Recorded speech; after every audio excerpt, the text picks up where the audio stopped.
Well, you go back to what was said Wednesday night when I called in on Johnny's program. And Johnny stood there and said, now, people, I love you just like Jesus loved you. And then when I called in, well, you've seen the expression come over his face. He was all to pieces. Didn't even want to hear my voice. And then he said, he was told to be saved. He was told to rise to be baptized, calling on the name of the Lord. You know what does the Bible say? Yeah, this preacher Gallimore. Yes, sir. And I just come in from church, and somebody said that you'd mention my name tonight. That's right. Why would you mention my name if you won't sit down with me? I mentioned your name because I was explaining what has been going on for the last 4 years in regard to people answering us, and I explained once again to the community why we wouldn't sit down with you.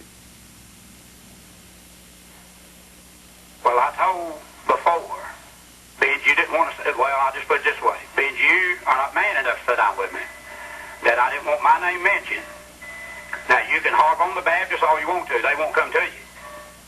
But when you start hollering my name, then I'm going to come to you. I'll sit down with you one way or the other. What does that mean? I'll come on your program. And what does that mean? Are you going to use force? No, I'll come and sit down with the Bible.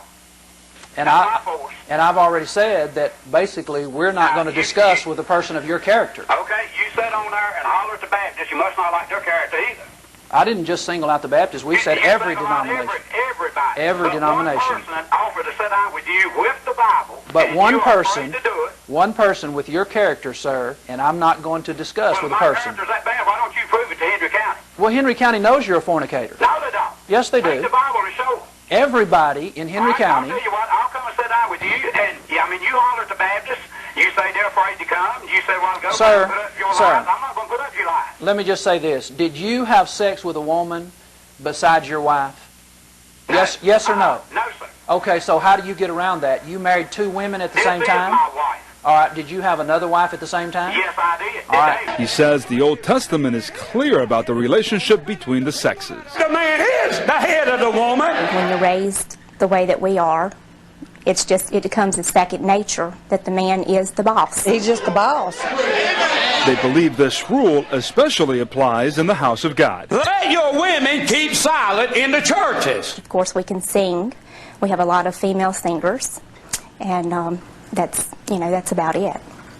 For 50 years, polygamy has been defended as a normal way of life in this country church, first by his father and then by Preacher Elwood. If she passed the flower of her age, and we all know what he's talking about, then if not, let them marry. That's their justification for polygamous marriages to girls barely past puberty, a way of life passed from generation to generation. Mom and Dad teaching you right from wrong, and I've just always knew it was the truth. I have my house and she has hers.